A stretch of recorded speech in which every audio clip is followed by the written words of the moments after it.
Bonjour à tous. Donc, je pense qu'on va pouvoir commencer si vous le voulez bien. Je vois que la participation augmente petit à petit. Donc, bienvenue à notre dernier webinaire, en tout cas notre dernier webinaire de fin de l'année, de notre réseau régional de lutte contre la précarité énergétique. Donc, exceptionnellement, pour ce webinaire, je serai seule à l'animer. Donc, je me permets d'excuser en son nom Yolande Eskenazi, commissaire à la lutte contre la pauvreté, qui a malheureusement été retenue pour une problématique de dernière minute, mais qui m'a dit qu'elle visionnerait le webinaire qui est enregistré comme les précédents.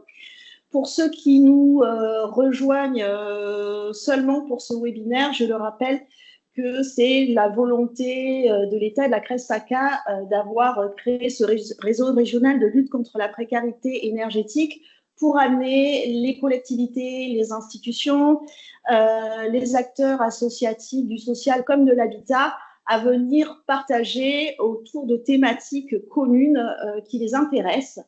Chaque thématique, vous le savez pour ceux qui sont là depuis le début de l'année 2024, est choisie par les membres du réseau. Et donc, le mois dernier, vous avez choisi la thématique de la sensibilisation des propriétaires bailleurs à la question de la rénovation des logements.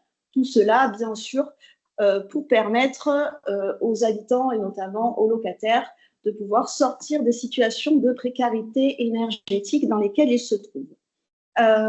Pour ce webinaire, je n'ai eu aucun travail à fournir, donc je remercie les intervenants qui vont partager à l'écran leur PowerPoint respectif avec, pour l'instant, mais peut-être d'autres intervenants en cours de ce webinaire, une intervention pour démarrer de l'ADIL, donc des territoires 04-05, je vous laisserai vous présenter, puis de la CAF des Bouches-du-Rhône, afin de nous faire déjà un petit point juridique sur notamment, mais pas que, les obligations réglementaires auxquelles doivent se conformer les propriétaires bailleurs, et ensuite de parler des dispositifs existants, de manière à ce qu'en région, vous qui ne vous situez peut-être pas sur le département du 04-05 et des Bouches-du-Rhône, puisque le deuxième intervenant est la CAF des Bouches-du-Rhône, vous puissiez vous informer et prendre la température des bonnes pratiques qui se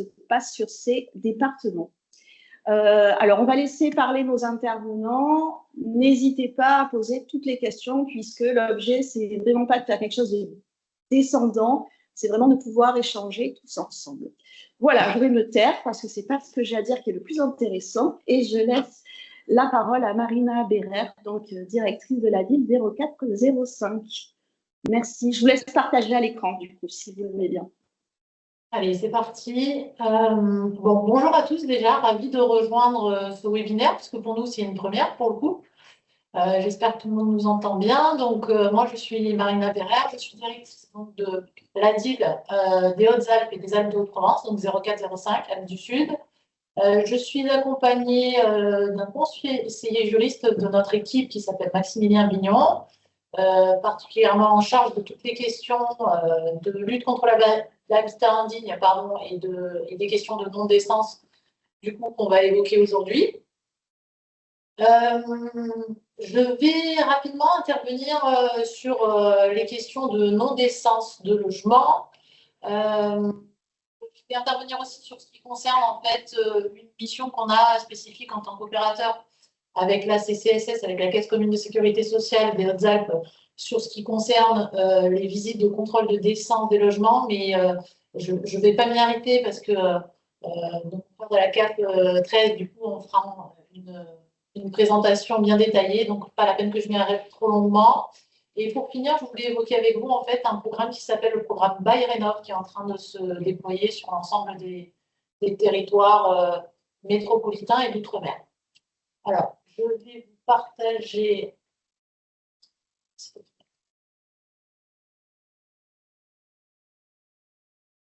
Alors, j'espère que vous voyez la présentation. N'hésitez pas à me dire si ce n'est pas le cas. C'est très bien, merci. Allez, super. Donc très rapidement, pour revenir sur la notion même de logement décent, un logement, donc, pour être mis en location, pour faire très simple, doit répondre à des critères de décence. Ces critères-là de décence, en fait, ils sont prévus, bien sûr, dans un texte qui est la loi de 89, qui régit, en fait, les rapports locatifs, et sont précisés également dans un décret de 2002, du 30 janvier 2002. Ces textes-là prévoient, si vous préférez, un listing, pour faire très simple, de normes minimales auxquelles doivent répondre les logements pour pouvoir être mis en location. On parle donc de conformité au décret de 2002. On parle de précarité énergétique. Donc, pour parler de précarité énergétique, il y a un nouveau critère, en fait, dans le cadre de cette décence qui a été introduit par la loi Climat Résilience du 22 août 2021, qui est le critère de performance énergétique. Auparavant, effectivement, il n'y avait pas ce critère de performance énergétique dans le listing, en fait, des critères que devait respecter un logement pour être mis en location. Il y avait effectivement existé déjà le DPE, comme on le connaît, donc le diagnostic de performance énergétique, mais ce DPE n'était remis, en fait, à la mise en location qu'à titre d'information. Alors, la grande nouveauté, effectivement, de la loi Climat Résilience, c'est de rendre, en fait, ce critère de performance énergétique contraignant.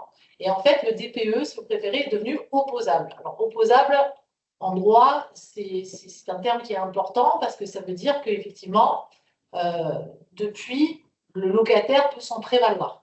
Il peut effectivement aller vers son propriétaire et lui demander ce DPE, s'il ne le détient pas déjà, parce que c'est le cas sur beaucoup de locations où les DPE sont malheureusement souvent vierges ou non détenus par le locataire. Et effectivement, il peut demander à ce que ce DPE lui soit fourni, qu'il soit réalisé s'il ne l'a pas été. Et si jamais ce DPE montre, en fait, que le logement occupé ne répond pas aux critères de performance énergétique tels qu'on va vous présenter après, selon un calendrier contraignant qui a été mis en place par le législateur, à ce moment-là, le logement en question peut être classé de non décent.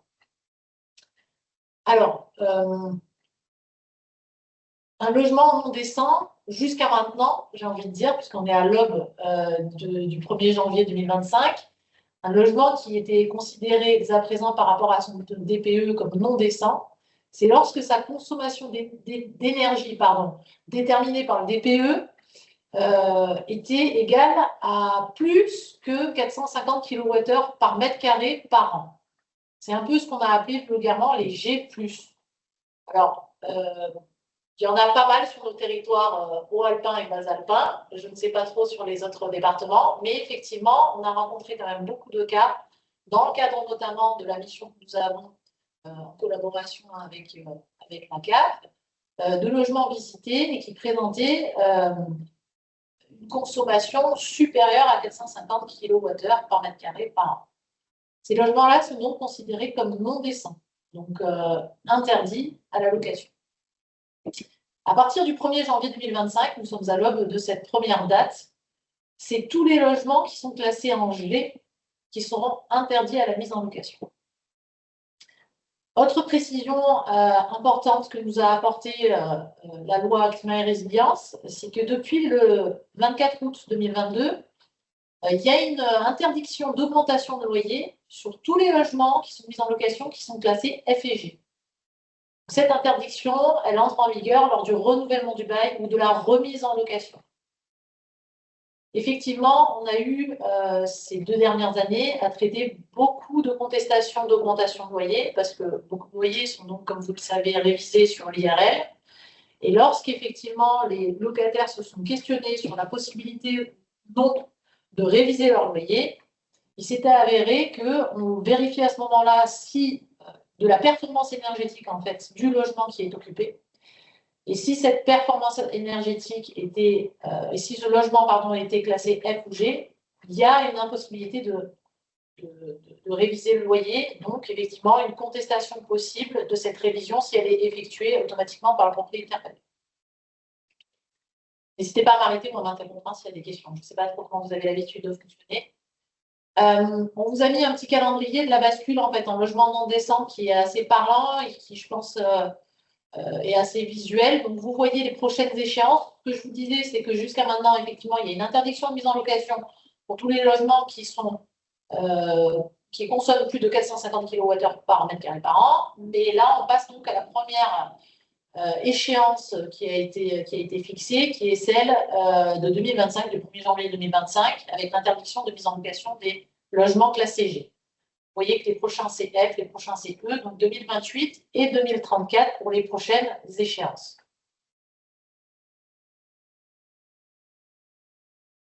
Le traitement de la non-décence. Alors, le traitement de la non-décence, effectivement, au-delà de ce que je ne développerai pas derrière, c'est-à-dire des outils qu'on va avoir qui vont être des leviers comme effectivement les visites des logements pour vérifier de la décence et la potentielle conservation des allocations dont vous parlera la CAF juste après moi, il y a un traitement, j'ai envie de dire, des situations à l'amiable dans un premier temps.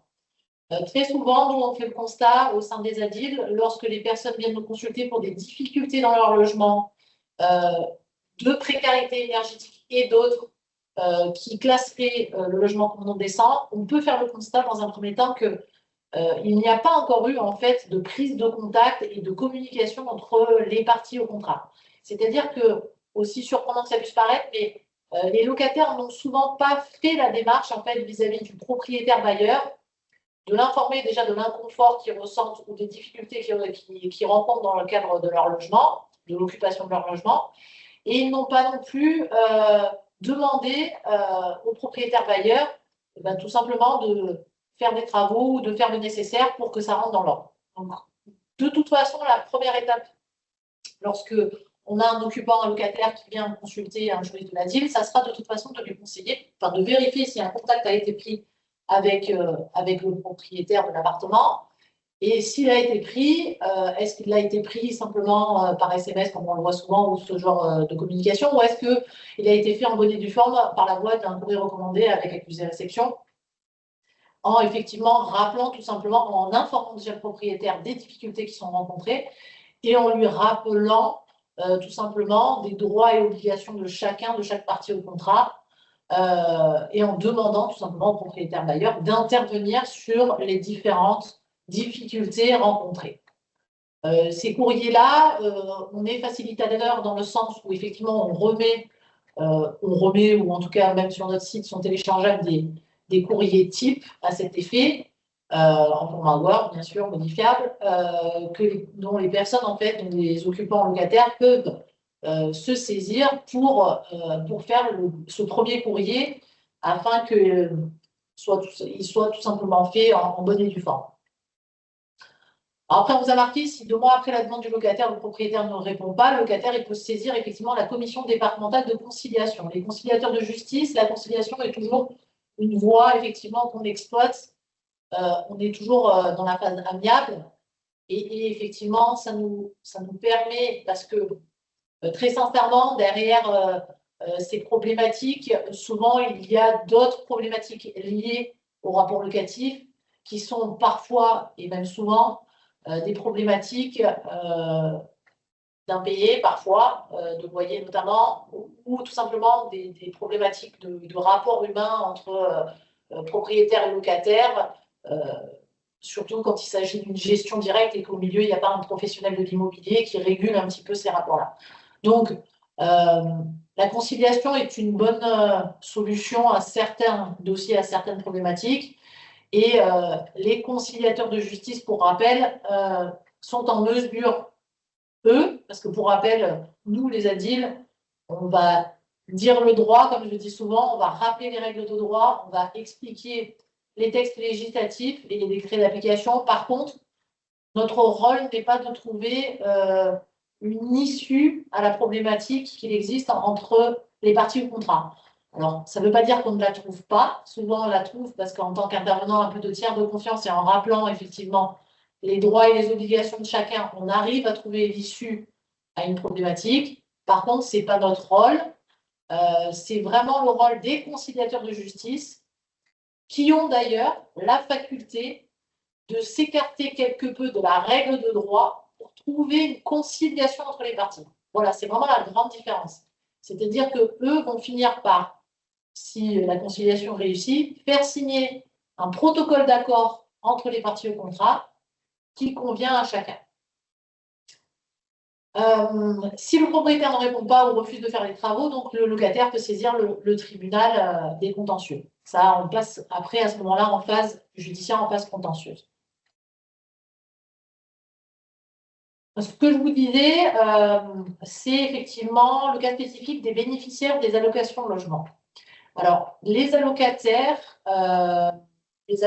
donc chez nous de la CCSS, qui est la Caisse commune de sécurité sociale, ont la possibilité effectivement de demander à ce qu'il y ait un contrôle qui soit fait de leur logement pour que nous vérifions effectivement sur place si le logement répond aux critères de décence. On ne rentre pas trop dans, effectivement, comme je vous le disais, dans le détail de la conservation des APL à ce moment-là, puisque la CAF 13 va le développer après plus amplement. Juste pour savoir, nous, on a une convention de partenariat avec la Caisse commune de sécurité sociale et également d'ailleurs avec la MSA, qui permet effectivement aux personnes allocataires de pouvoir bénéficier de ce contrôle. À ce moment-là, je missionne en fait quelqu'un de l'équipe qui se rend sur place, qui fait le constat, qui fait remonter les constatations à un juriste qui, par la suite, qualifie en droit les potentielles infractions qui sont constatées. Parce que, si vous préférez, il faut rappeler que les cas de non-décence, c'est, j'ai envie de dire, les cas les moins graves, si je peux m'exprimer ainsi, d'habitat dégradé, voire indigne. Puisque après, selon les constatations, il peut aussi y avoir des réorientations qui peuvent être faites sur notamment les personnes qui vont être responsables en cas d'infraction RSD, comme on dit, donc en cas d'infraction au règlement sanitaire départemental, où il y a d'autres personnes qui vont être responsables et en charge effectivement d'effectuer les visites, ou plus grave encore, dans les cas d'insalubrité notamment, où il va y avoir une réorientation directe qui va pouvoir être faite directement sur l'ARS, notamment l'Agence régionale de santé, qui va pouvoir faire les constats et qui vont déboucher potentiellement sur une prise d'arrêté préfectoral si jamais constate qu'il y a vraiment un problème de sécurité ou pour la santé de la personne qui occupe le logement. Je ne m'étends pas trop, je laisserai à la CAF des Bouches-du-Rhône tâche de bien développer ce mécanisme effectivement de la conservation qui sur nos territoires fonctionne très bien. Car c'est pour nous un levier, j'avoue, où on passe par le financier de conservation qui motive le propriétaire bailleur à faire les travaux assez rapidement.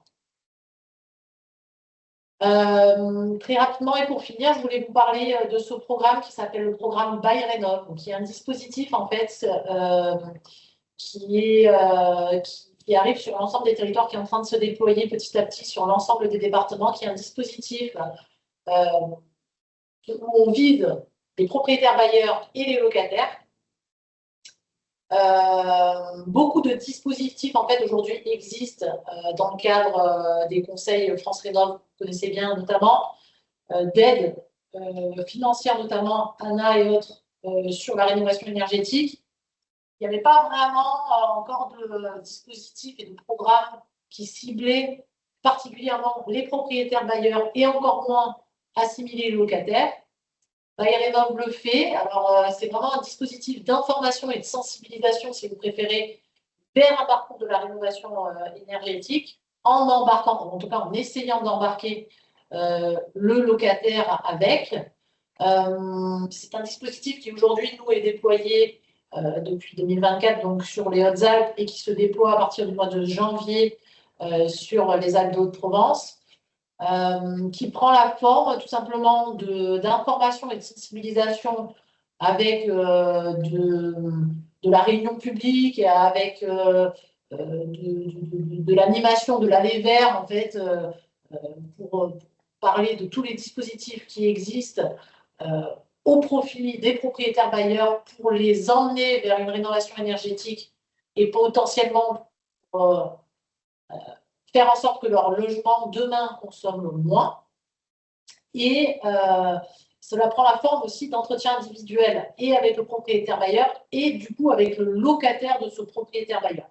Ce qui est assez nouveau, même si nous faisions déjà un petit peu de prévention et de sensibilisation et de médiation sur tout ce qui concerne la précarité énergétique des occupants locataires et à travers notamment des animations éco-gestes et tout ça, enfin, comme vous devez sûrement connaître sur vos territoires.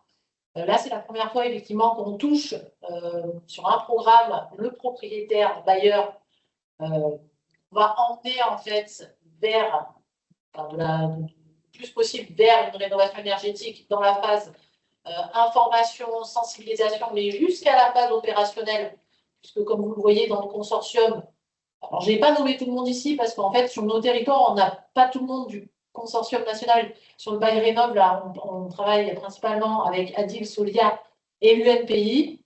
Je cite également Habitat et Humanisme lorsque vous les avez sur les territoires, qui font également partie du consortium. Ils arrivent tout juste, nous, sur nos territoires. C'est pour ça qu'ils ne font pas encore partie de ce programme-là.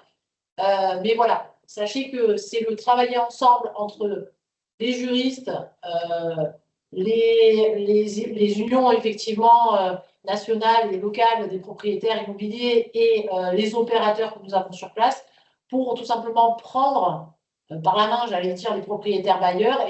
Et pour nous, c'est totalement logique. C'est un petit peu ce qu'on faisait déjà, pour être complètement honnête, parce que, encore une fois, je reviens au dispositif CAF avec la faculté de conservation des APL.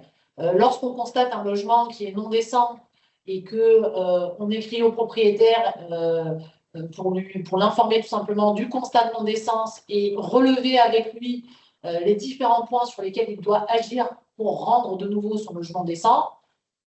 Comment vous dire? En fait, on n'écrit pas, on ne vient pas taper sur les doigts du méchant propriétaire qui a un logement qui ne va pas être à niveau, mais on vient lui dire ce qui ne va pas, pourquoi le logement n'est pas à niveau, quelles sont ses obligations légales demain et comment est-ce qu'on peut l'aider tout simplement pour mettre le logement en conformité, et qui sont les opérateurs et qui sont les personnes sur place, sur son territoire, vers lesquelles il peut se tourner pour pouvoir tout simplement remédier à cette situation. Voilà. Donc, ça fait un peu écho à ça. L'idée, c'est effectivement d'informer, de rappeler, bien sûr, la réglementation et la législation et quand même faire part qu'il y a du coercitif derrière, mais également emmener les propriétaires vers une rénovation en leur donnant et les opérateurs en charge et les possibilités, les possibles aides avec bien sûr des réorientations vers les conseils France Rénov qu'on connaît tous pour passer rapidement, quand c'est possible, vers l'opérationnel et les accompagner dans des montages de dossiers d'aide notamment et permettre tout simplement un passage à l'acte. Voilà, je ne vais pas m'étendre beaucoup plus, n'hésitez pas à me poser des questions sur les différents points. Merci beaucoup, c'était très clair. Je propose peut-être, parce que, alors je ne sais pas les autres personnes qui ont écouté, mais moi j'ai déjà 2 questions. Donc, on va peut-être passer la parole, si ça convient à tout le monde, à la CAF, pour ensuite poser des questions qui pourront peut-être être transversales. Est-ce que ça convient à tout le monde? Oui. Ah, ici, c'est qui ne dit mot consent. Donc, n'hésitez pas à... Ça vous convient? Ah, je vois un pouce qui se lève. Écoutez, je laisse la parole du coup à Cyril Denamiel de la Caisse d'allocation familiale des Bouches-du-Rhône. Ah, attendez, je vois une question. Alors, je vois Angélique. C'est une question? Non. Ah, la main se Oui, baisse. bonjour. Non, non, c'était pour mettre un pouce, mais je serai en accompagnement de Monsieur de Namiel. Ah, super. Ben, écoutez, merci, merci beaucoup. Je vous laisse partager, partager l'écran, du coup. Alors, vous devez... Bonjour à tous. Est-ce que vous voyez l'écran? Oui, c'est parfait. Merci beaucoup. Allez, très bien. Donc, bonjour à tous. Donc moi, je suis Cyril Denamia. Donc, je suis responsable d'un secteur habitat et logement dégradé à la Caisse d'allocation familiale des Bouches-du-Rhône. Donc, oui, donc, je suis accompagné aussi d'Angélique Scurridaclo, qui est conseillère technique, qui pourra aussi répondre à des questions si vous venez en avoir. Du coup, l'objet de propos d'aujourd'hui est de vous présenter le rôle des CAF en matière de lutte contre l'habitat indigne et non décent, et notamment à travers le dispositif de la conservation des aides au logement. Donc, ça fera un peu le parallèle et le lien avec les propos que l'ADIL a présenté à l'instant. Mais du coup, mon propos va être davantage sur la question autour de l'outil réglementaire de la conservation des aides au logement. Alors, juste en préambule, ça permet simplement de resituer aussi le rôle de la CAF en matière de logement. C'est de rappeler rapidement que l'engagement et le rôle de la branche famille dans la politique du logement, à la fois par son rôle dans la solvabilisation des familles face aux charges de logement, avec le versement des aides au logement que vous connaissez, l'accompagnement des ménages en situation d'impayé, mais c'est également la promotion de dispositifs innovants pour l'accès au logement. Et enfin, c'est aussi le rôle de la CAF dans la lutte contre l'habitat indigne et non décent, et du coup qui fait le lien avec notre sujet du jour.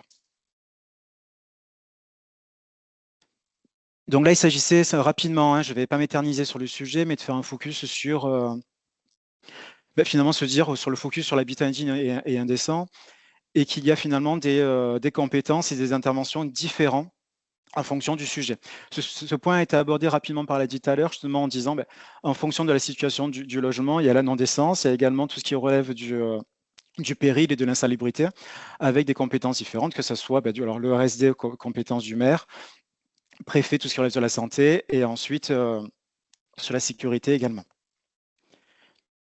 Côté CAF, du coup, là, on intervient sur plusieurs sujets. Lorsqu'on est sur toutes les questions d'un arrêté de péril ou d'insalubrité, alors qui n'est pas le sujet aujourd'hui, mais simplement pour faire un point, c'est nous, on peut intervenir sur la suspension des aides au logement. Donc, on n'a pas de compétence en la matière, on reçoit les arrêtés et en fonction de l'article qui est présent, on suspend les aides. En revanche, en ce qui concerne la non-décence, là, on a un rôle sur la question de la conservation des aides au logement et c'est le point qu'on va voir juste après. Sur le logement non décent. Alors, finalement, c'est quoi le rôle de la CAF? Donc, ça a été évoqué à plusieurs reprises sur la question de la conservation. Rapidement, alors je ne vais pas m'éterniser sur la partie réglementaire qui a été évoquée par l'ADIL et justement qui a mis aussi en évidence l'évolution qu'il y a autour de la performance le critère sur la performance énergétique qui a été inscrit et qui du coup a aussi traduit une évolution sur la politique de lutte contre l'habitat indigne. Donc, juste de manière très rapide, aujourd'hui, un logement décent, c'est quoi? C'est un logement pour lequel il y a l'absence de risque manifeste pour la santé des occupants. C'est l'absence de risque manifeste pour la sécurité physique des occupants. C'est la présence des équipements habituels permettant d'habiter normalement le logement, donc un chauffage par exemple. L'absence d'espèces nuisibles et de parasites. C'est avoir une surface habitable minimale. Et enfin, du coup, je ne reviens pas dessus, c'est le critère de performance énergétique minimale qui a été rajouté. On en vient sur quel est le rôle de la CAF. Donc, du coup, sur ce point-là, on fait un zoom sur la conservation des aides au logement, donc dispositif réglementaire qui a été permis par la loi ALUR en 2014. Juste rapidement pour rappel, c'est l'aide personnelle, une aide au logement qui est versée par les CAF, née du colocataire occupant un logement décent. Donc, qui permet bien de faire le lien sur quel est le rôle de la CAF sur la question de la non-décence. Donc, aujourd'hui, si la conservation des aides au logement, c'est uniquement s'il y a la non-décence qui est constatée et si la non-décence est constatée du fait du bailleur. Donc, ça, c'est bien aussi un point qui est important à rappeler, c'est la non-décence du fait du bailleur. Donc, s'il y a non-décence, donc conservation des aides au logement, donc c'est une conservation qui qui peut aller jusqu'à 18 mois. Pendant cette période, la charge du logement due par l'allocataire est diminuée de la part de l'allocation au logement. Et une restitution des aides conservées au bailleur exclusivement si les travaux sont réalisés dans les délais. Donc, c'est-à-dire que le bailleur a 18 mois pour réaliser les travaux. Si dans les 18 mois, le bailleur a réalisé les travaux, les sommes conservées seront restituées. Si les travaux sont faits en dehors de ces 18 mois, dans ce cas-là, il n'y aura pas restitution des aides. Donc, il y a bien une obligation de résultat qui est nécessaire pour le maintien du droit.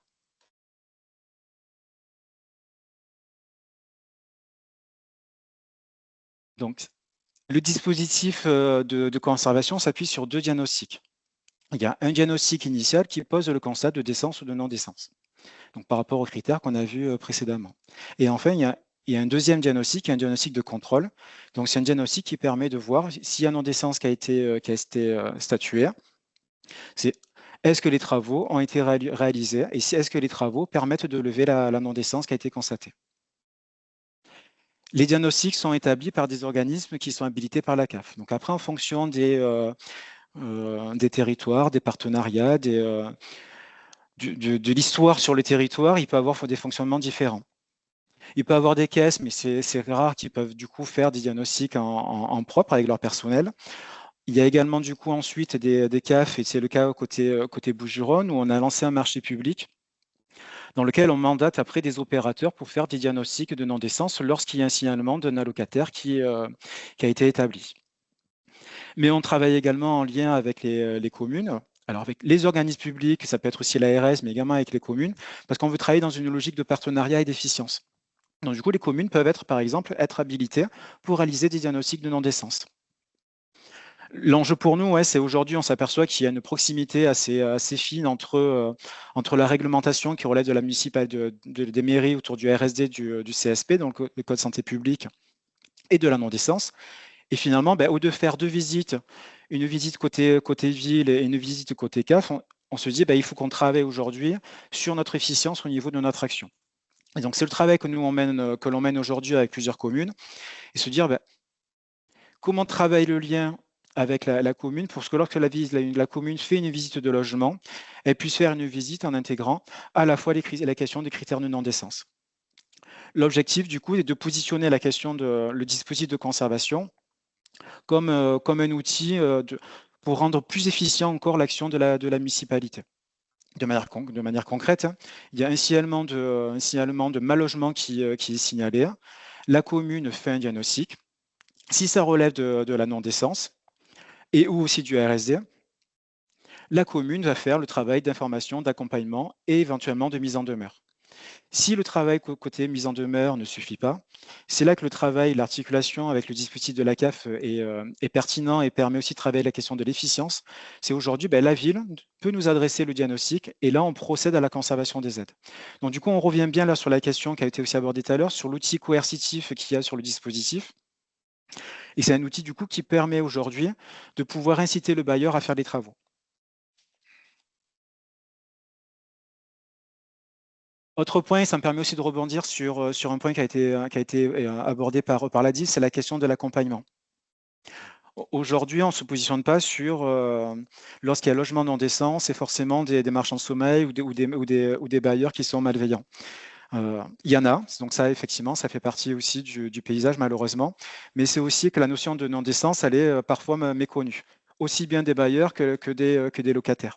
Donc il faut aussi qu'on puisse intégrer, et ça c'est aussi un travail partenarial, c'est la question de l'action préventive. Quand je parle d'action préventive, c'est comment aujourd'hui on informe en amont sur les droits et devoirs, comment on accompagne aussi lorsqu'il y a une situation de mal-logement qui est identifiée, c'est comment on accompagne aussi bien les bailleurs et les locataires dans cette situation-là. Donc c'est notamment le rôle de la CAF, mais pas que, c'est aussi comment nous on s'appuie sur l'ensemble des acteurs de terrain qui permettent du coup cet accompagnement-là. Donc la DIL effectivement est aussi un des acteurs. Il y a un partenariat étroit entre le réseau des ADIL et le réseau des CAF qui permet justement de pouvoir orienter, accompagner au mieux et dans la mesure de possible, travailler aussi une solution qui soit amiable avant d'arriver sur une question réglementaire, voire juridique. Juste du coup pour l'actualité, il y a aussi un guide non décence qui vient d'être publié. Donc, il y a un guide non décence qui avait été mis en place en 2017 et qui a été publié là, du coup, une mise à jour par l'ANIL et par la CNAL qui a été publiée hier ou avant-hier, me semble-t-il. Justement, c'est un guide de décence qui a été réalisé et qui permet aussi d'avoir un guide un peu en appui, aussi bien pour les locataires, bailleurs, mais également pour les professionnels, qui permet de rappeler finalement pas mal d'éléments qui ont été abordés ce matin, aussi bien par la DIL et je l'espère par ma présentation.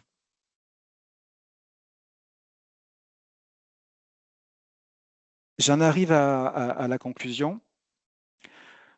S'il y a 3 points à retenir sur la question de la conservation, ça serait ces 3, ça serait un dispositif qui permet d'inciter les bailleurs à effectuer les travaux. C'est un dispositif pour lutter contre la non-décence et la précarité énergétique, pour refaire le lien effectivement avec cette notion de critères de performance qui a été rajouté comme critère de non-décence. Et enfin, c'est un dispositif qui doit s'inscrire dans une logique partenariale. Et donc, il fait tout le lien, ce que j'ai évoqué tout à l'heure, sur le lien qu'on peut avoir aujourd'hui avec les collectivités, mais également avec l'ARS.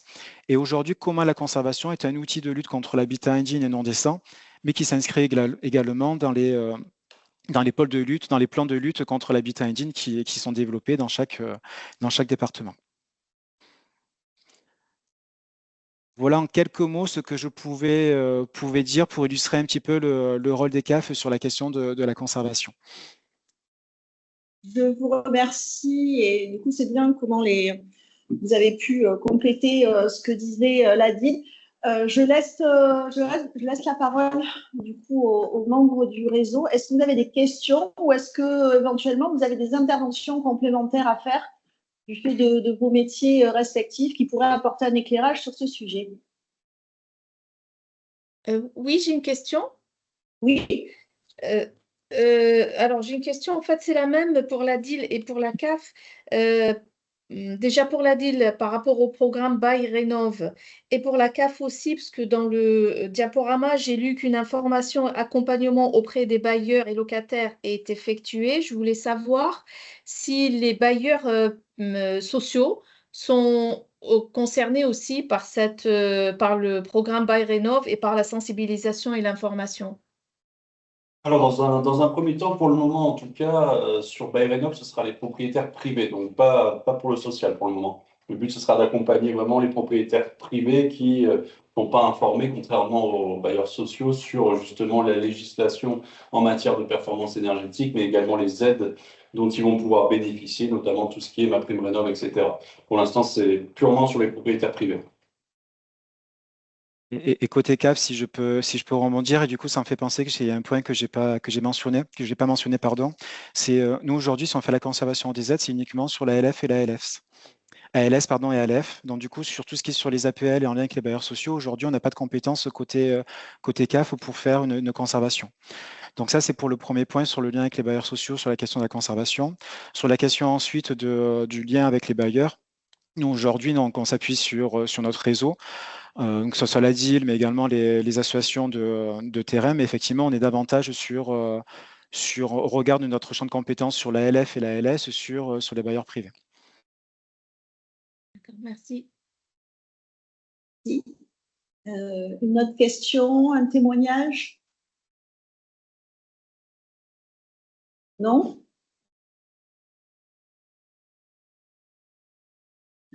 Moi, j'ai une question. Du coup, personne ne pose de question. Je vais poser ma question. La DIL alors c'est peut-être une question. Alors c'est pour la DIL, la CAF ou pour les opérateurs éventuellement, je ne sais pas, présents là qui nous écoutent. Donc on a parlé du décret d'essence qui effectivement fait une liste exhaustive de tous les critères de décence du logement, donc équipement ou éléments nécessaires pour qu'un logement soit qualifié de décent. On a vu qu'il y avait ce critère énergétique, donc cette étiquette énergie qui était insérée dans le décret de décence. Concrètement, c'était pour savoir comment un habitant, alors je ne sais pas si on peut répondre simplement à la question, mais comment un habitant peut se saisir de ce critère-là énergétique pour demander les travaux avec son bailleur. Parce que, par exemple, s'il n'y a pas de chauffage, donc effectivement, si le locataire il y a de l'accès au droit, il sait qu'il n'y a pas de chauffage, il va demander à son bailleur un chauffage. De même, si le chauffage dysfonctionne. Et comment se saisir de ce critère énergétique pour concrétiser une demande très concrète en direction de son bailleur? Alors, j'imagine que la réponse n'est pas simple. Mais du coup, je sais qu'il y a un conseiller juriste. Si vous pouviez, si vous avez une réponse à apporter. Donc, concrètement, votre question, c'est comment est-ce que le locataire peut demander la mise en conformité du logement par rapport à ça, par rapport aux normes de décence énergétique, c'est bien ça? Oui, sachant que des fois, le locataire n'a pas forcément son DPE ou il l'a perdu, donc comment il peut faire pour se faire valoir ses droits, en fait? Alors, dans l'idée, en fait, le DPE, déjà, il faut savoir que dans la loi du 6 juillet 89, qui est un peu la loi qui va régir absolument tout votre contrat de bail, c'est un document qui est obligatoire et qui doit être remis au locataire. C'est prévu au tout début de la loi, c'est à l'article 3-3, si vous voulez. Ça fait partie des diagnostics obligatoires au même titre que le plomb, au même titre que l'amiante, au même titre que le diagnostic électrique en fonction de l'âge de l'installation, etc. Donc déjà, par rapport à ça, si effectivement le propriétaire ne l'a pas remis à son locataire, c'est effectivement que déjà, il y a un manquement à son obligation contractuelle. Donc ça, nous, en tant qu'ADIL, on va pouvoir, comme a dit ma directrice, justement, fournir des modèles de courrier type qui vont permettre au locataire de formuler sa demande vis-à-vis de son propriétaire et donc de demander déjà dans un premier temps la remise d'un diagnostic de performance énergétique. Si le propriétaire refuse cette remise de diagnostic de performance énergétique, il y a effectivement la possibilité dans un premier temps de faire une conciliation. Donc, c'est des choses qui marchent plutôt bien, qui sont en plus gratuites pour le locataire, donc et pour le propriétaire aussi d'ailleurs. Donc, ça ne va pas engendrer de coûts supplémentaires pour des personnes qui peuvent être en difficulté. Et donc, du coup, il va pouvoir obtenir son DPE par ce biais-là. Si encore une fois le propriétaire s'y oppose, malheureusement, il faudra passer par la case tribunal. À ce moment-là, effectivement, on va rediriger vers notamment des assistantes sociales pour faire une demande d'aide juridictionnelle, notamment si la personne est en difficulté. Après, pour ce qui est de la réalisation des travaux, donc il peut, en fait, le locataire, lui, nous, on fait tout ce qui est présentation au grand public, on fait aussi des prospectus, etc., à disposition du grand public qui sont distribués dans les maisons France Service, par exemple, ou sur nos lieux de permanence. Donc, par rapport à ça, déjà, les locataires peuvent être informés sur leurs droits et donc nous identifier en tant que guichet unique, puisque nous, sur le 05, on ne fonctionne pas avec Histologe comme vous pouvez avoir sur vos territoires. Donc, nous, en fait, on est guichet unique en habitat indigne, donc c'est nous qui allons recueillir les signalements. Et donc, à ce moment-là, on va pouvoir accompagner le locataire dans toute la démarche amiable et également donc dans la redirection vers notamment une visite de décence que nous allons réaliser. Donc, si le locataire veut demander la mise en conformité de son logement, il va donc passer par nous. On va l'aiguiller dans la rédaction d'un courrier en lui remettant le modèle de courrier type. On va même pouvoir l'assister dans la rédaction. Et donc, on va l'accompagner dans toute la procédure. Après, effectivement, quand on passe sur du contentieux, ce ne sera plus notre domaine. Mais voilà, on va l'aider, on va lui rappeler les obligations. On va l'assister dans la rédaction de ce courrier. On va le rediriger vers la conciliation pour essayer de trouver un accord avec son propriétaire.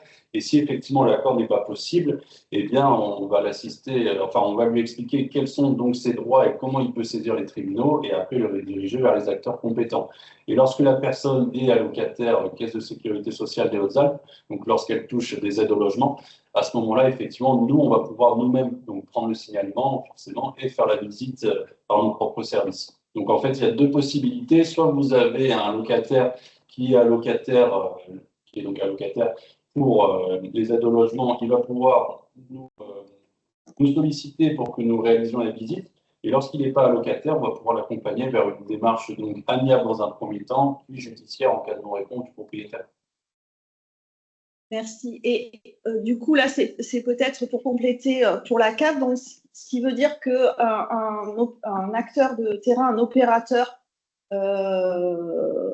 de la CAF, ce qui fait remonter des problématiques de non-décence, il n'a pas besoin d'accompagner le bailleur dans des préconisations précises de travaux. Il suffit de dire au bailleur que le critère énergétique n'est pas conforme au décret d'essence, à charge pour le bailleur justement de déterminer les travaux qui seront nécessaires pour améliorer la performance énergétique du logement. C'est bien ça? Parce qu'en fait, j'ai eu des questions. Plus simplement que ça, en fait, dans l'idée, c'est que nous, on n'a pas besoin, ni la CAF d'ailleurs, n'a pas besoin d'expliquer les points sur lesquels le propriétaire doit travailler en matière de précarité énergétique, puisqu'en fait, lorsqu'il va réaliser un DPE, puisque s'il n'a pas de DPE, forcément d'office, le logement ne pourra pas être considéré décent, énergétiquement du moins. Par contre, s'il a un DPE, sur les DPE qui sont en cours de validité actuellement, c'est-à-dire ceux qui sont réalisés après 2021 et certaines exceptions des DPE qui sont réalisés entre 2018 et 2021 qui sont valables jusqu'au 31 décembre de ce mois-ci, pas de cette année-là, de 2024. Le reste du temps, tous les DPE modernes, donc qui vont être réalisés après 2021, vont prévoir directement toutes les préconisations qui sont réalisées par le propriétaire. C'est-à-dire que lorsqu'il y a des défauts d'isolation, des défauts de mode de chauffage, des défauts de menuiserie, ça va être mentionné dans le DPE, les points sur lesquels le propriétaire doit travailler pour améliorer la performance énergétique de son logement. Donc sur l'aspect précarité énergétique, ça va vraiment être le DPE, encore une fois, ce document qui est un peu la clé en matière de décence énergétique, qui va pouvoir donner les pistes à améliorer pour le propriétaire. Et après, pour le reste, ce qui est de la décence liée notamment à l'état du logement, ce sera les préconisations que nous allons réaliser. Très bien, je vous remercie. Tous ces éléments-là seront rajoutés dans le compte-rendu, hein, de même que le guide dont vous avez parlé qui est sorti, la CAF, donc le guide de non-décence. Est-ce qu'il y a une autre question? Oui. Oui, bonjour. C'était concernant le diagnostic de non-décence. Est-ce qu'il est opposable? Puisque le DPE, il est opposable, donc... Oui, de fait, effectivement, il est opposable puisqu'il va tout simplement établir sur un texte de loi qui est toujours en vigueur, donc le décret de 2002, le décret de décence, il va être tout à fait opposable au propriétaire puisqu'il va donc conditionner déjà le versement des aides au logement et en plus, il va tout simplement servir à concrétiser le fait que le logement soit non décent. Oui, donc le propriétaire, une fois qu'il reçoit l'avis, il peut faire venir une autre entreprise pour faire un diagnostic. Pour faire un DPE? Non, un diagnostic de non-décence. Pas quel type d'entreprise il pourrait faire venir pour faire un diagnostic de décence. Il faudrait une personne qui soit... Les mêmes qui répondent à vos appels d'offres. Comment? Les mêmes qui répondent à vos appels d'offres. Sûrement, oui, mais du coup, ça va être quoi sa valeur de son document? Qui va l'estampiller? Eh bien, justement, c'est le sens de ma question. Du coup, il n'est pas opposable. Alors, en fait, les agents de la mairie qui disent que le logement il est indécent, le propriétaire ne peut pas s'y opposer. Par une contre-visite, on va dire ça comme ça.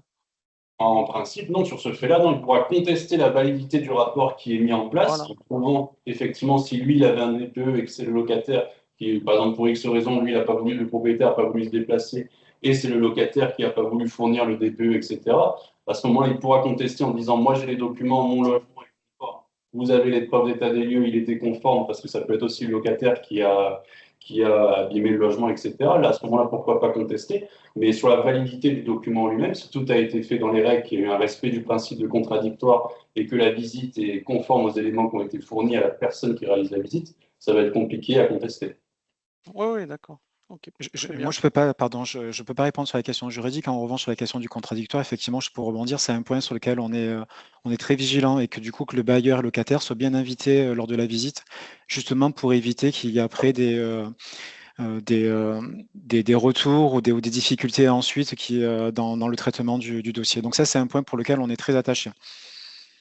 Oui, d'accord. À la fois la présence lors de la visite, mais également l'envoi du rapport pour qu'il puisse après avoir cette phase de contradictoire. Ça. Éviter les contestations. Oui. Oui, parce que comme je l'ai compris, c'était que dans un sens, du côté locataire, et donc le propriétaire, il se retrouve le fait accompli devant son courrier. En fait, c'est une convocation papier qui est envoyée à son adresse postale et où il est informé, il est convoqué au même jour, même heure que le locataire pour venir lui aussi. Et en plus, nous, on rentre en contact avec eux sur nos territoires. On a la chance d'avoir un flux qui est à peu près maîtrisable, même si on a pas mal de dossiers. Donc, on va entrer en contact avec le propriétaire en lui disant on a besoin de tel et tel diagnostic. Notamment, en fait, lors de la convocation, on envoie un livret d'essence Donc, en fait, qui est un petit formulaire qui est réalisé donc avec la CCSS, un petit livret d'information qui dit en tant que propriétaire, vous devez délivrer le logement avec tels éléments et en plus avoir un diagnostic de performance énergétique, etc., etc. Donc, le propriétaire est complètement informé et nous, après, on essaie bien sûr de l'accompagner s'il y a un DPE qui nous le fournit, s'il y a un diagnostic électrique, etc. Le but, c'est pas de faire du répressif à 100%. Le but, c'est que le locataire ait un logement qui soit remis aux normes et donc de travailler de concert avec les propriétaires et les locataires. On n'est pas dans une stigmatisation du méchant propriétaire et du gentil locataire. Très bien, merci beaucoup. Mais de rien. Merci. Une autre question?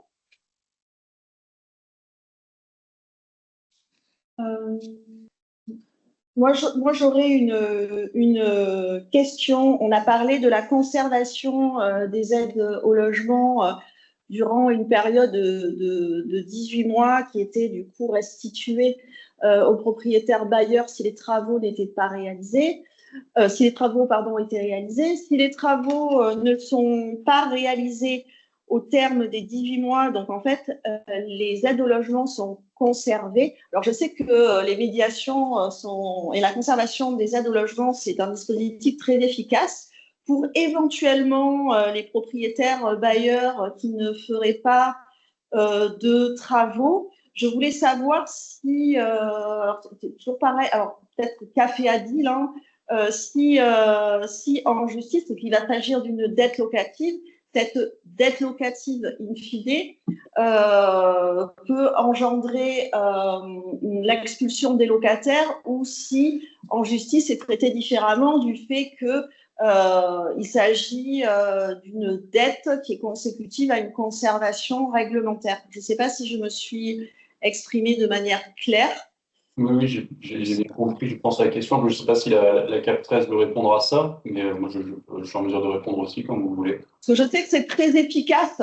C'est simplement, il y a des inquiétudes parfois à ce sujet-là. Moi, personnellement, je suis très, très favorable aux conservations. Je trouve ça très efficace. Mais bon, c'est bien d'apporter la réponse pour éventuellement les partenaires qui pourraient s'interroger. Juste. Angélique, peut-être, oui. Oui. Justement, cette partie d'allocation logement qui est conservée ne peut pas être désignée comme une partie de loyer impayé par le propriétaire. Donc, l'ADIL vous apportera plus de précisions que moi là-dessus. Mais en tout cas, voilà, elle ne peut pas être considérée comme de l'impayé de loyer. Donc, le bailleur ne pourra pas faire ça, prévaloir ça. Enfin, il pourra essayer de le faire prévaloir auprès du tribunal, mais ça ne pourra pas être retenu par le juge. C'est ça, effectivement. En fait, le locataire, lui, durant la période de conservation, il va satisfaire à son obligation. C'est-à-dire que lui, il va continuer à payer le loyer résiduel. Donc, vous avez 400 € de loyer, vous avez 200 € d'aide au logement, 200 € de loyer de la poche du locataire. Si lui, il continue de payer ces 200 € de loyer, qui sont ce qu'on appelle le loyer résiduel, le locataire, il est tout à fait dans ses droits et c'est tout à fait conforme à son contrat de bail. Puisque justement, en fait, le logement, lui, doit être conforme aux normes de décence pour être éligible, entre guillemets, aux aides au logement. Donc, en fait, dès le moment où le logement n'est pas conforme aux normes de décence, c'est le propriétaire, lui, qui n'est pas en conformité avec ses obligations de propriétaire bailleur. Et donc, à ce moment-là, on ne peut pas reprocher au locataire le fait que les aides au logement ne soient plus versées. Ça ne sera pas considéré comme de l'impayé de la part du locataire. Ça, c'est une bonne nouvelle. Allez-y, pardon, excusez-moi, allez-y. Pardon. Et si je peux compléter, à chaque étape du dispositif de conservation, des courriers nationaux partent donc aux locataires et aux bailleurs pour les informer de leurs devoirs respectifs concernant ce dispositif. Donc, le bailleur est tout à fait informé, au même titre que le locataire ne devra payer uniquement son résiduel de loyer pendant la période de conservation. Très bien. Je vois que du coup, le guide a été mis, si je ne dis pas de bêtises, dans la conversation. Je vous le joindrai également dans le compte rendu. Merci beaucoup pour la communication de ce document.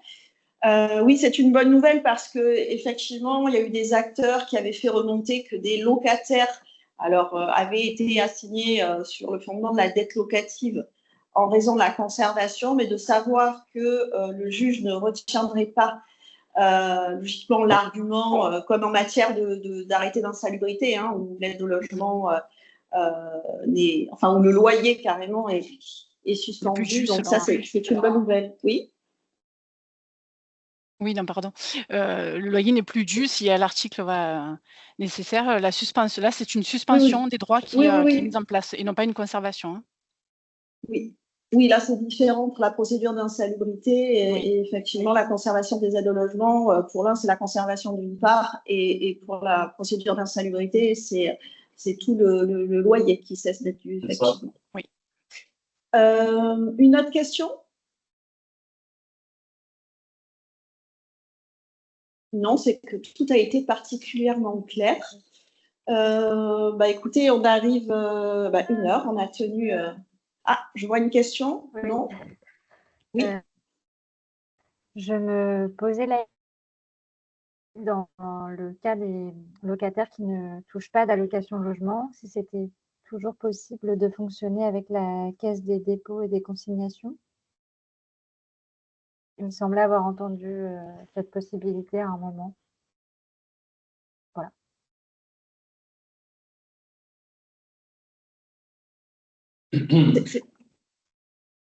La DIL, Dans la question, c'est si une personne qui est non allocataire nous sollicite pour faire une visite de décence dans le cadre du versement des allocations. En fait, plutôt comment faire valoir la non-décence de son logement. Si la personne n'y touche pas. S'il n'est pas allocataire. S'il n'est pas allocataire, pas locataire. Mais s'il n'est pas locataire, ce sera malheureusement devant le tribunal. Enfin, malheureusement, oui et non. Ce sera dans un premier temps pour y recommander, conciliation et après tribunal. Ça, en fait, comme le propriétaire, lui, il n'est pas en conformité vis-à-vis de ses obligations, il y a un manquement aux obligations contractuelles, donc ça fait un fondement pour une action au tribunal du locataire. Et en plus, il ajoute à cela un manquement à la norme de décence, donc du décret 2002. Donc ça peut fonder une action de la part du locataire contre le propriétaire. Donc sans passer par le dispositif de consignation. Okay. C'est pas possible du coup de faire en parallèle un signalement, puisque du coup vous évoquiez le fait que les dispositions du décret d'essence et du règlement sanitaire départemental pouvaient être, se ressembler, si je résume, de faire un signalement pour infraction au RSD et en parallèle, si j'ai compris, le son n'était pas très bon, de saisir la commission départementale de conciliation, c'est ça qui était proposé? Ça va dépendre. S'il veut faire reconnaître la non-décence de son logement, c'est qu'on n'est donc pas sur de l'infraction règlement sanitaire départemental. En fait, quand vous êtes sur de la non-décence, vous n'entrez pas dans de la procédure administrative. C'est-à-dire que vous avez que les deux leviers qui sont la conservation des aides au logement et de l'autre côté, l'action judiciaire. Par contre, si effectivement le logement est concerné par des désordres plus graves, à ce moment-là, quand on est sur du RSD, là, ce sera la compétence de la commune. Donc, nous, on va accompagner le locataire dans la rédaction d'un courrier, puis la saisine de la commune. Mais c'est deux procédures qui sont tout à fait distinctes. Après, de fait, un logement qui ne répond pas aux conditions du règlement sanitaire départemental, comme un logement qui est insalubre, ne répond pas aux critères de non-décence, d'office. Et par contre, ce n'est pas valable pour le contraire. C'est-à-dire qu'un logement non décent n'est pas forcément un logement qui est non conforme au règlement sanitaire départemental. En fait, la non-décence, c'est la porte d'entrée de l'habitat indigne. Le RSD, vous passez sur du plus costaud. Donc, si effectivement il veut faire reconnaître la non-décence et qu'il n'est pas allocataire, à ce moment-là, il passe par le tribunal. Et si son logement est plus grave que de la décence, à ce moment-là, il doit passer par la commune. Si c'est encore plus grave, ce sera par les services de la préfecture, avec notamment l'Agence régionale de santé. Ok, merci. Merci. Une dernière question. Et du coup, excusez-moi, si les travaux impliquent un départ du logement du locataire, comment ça se passe? Le relogement? Sur de la non-décence, il n'y a pas de relogement en principe. En fait, il va y avoir une obligation d'indemnisation de la part du propriétaire lorsque les travaux durent plus de 21 jours. Ça, c'est prévu par le Code civil à l'article 1724 de mémoire. Et par contre, il n'y a pas d'obligation de relogement, on n'est pas sur une procédure d'insalubrité. Ok. Merci. Pas d'autres questions? Donc, écoutez, je vous remercie pour ce dernier webinaire. Comme je le disais dans le compte-rendu, je vous ferai parvenir le guide qui a été mis au niveau de la conservation et également, sans lien avec le sujet d'aujourd'hui, mais en lien avec le sujet du mois dernier, le procès verbal du conseil d'administration de l'ANA qui a eu lieu au mois d'octobre, qui concerne en fait plutôt le sujet qu'on a vu le mois dernier sur l'accompagnement des propriétaires occupants très modestes et qui vise malheureusement à supprimer aux mandataires financiers qui peuvent être là présents, hein, des opérateurs ANA, la perception des aides financières. Ce qui peut venir malheureusement fragiliser les programmes de rénovation des propriétaires occupants très modestes. Voilà, donc je le mettrai à titre informatif.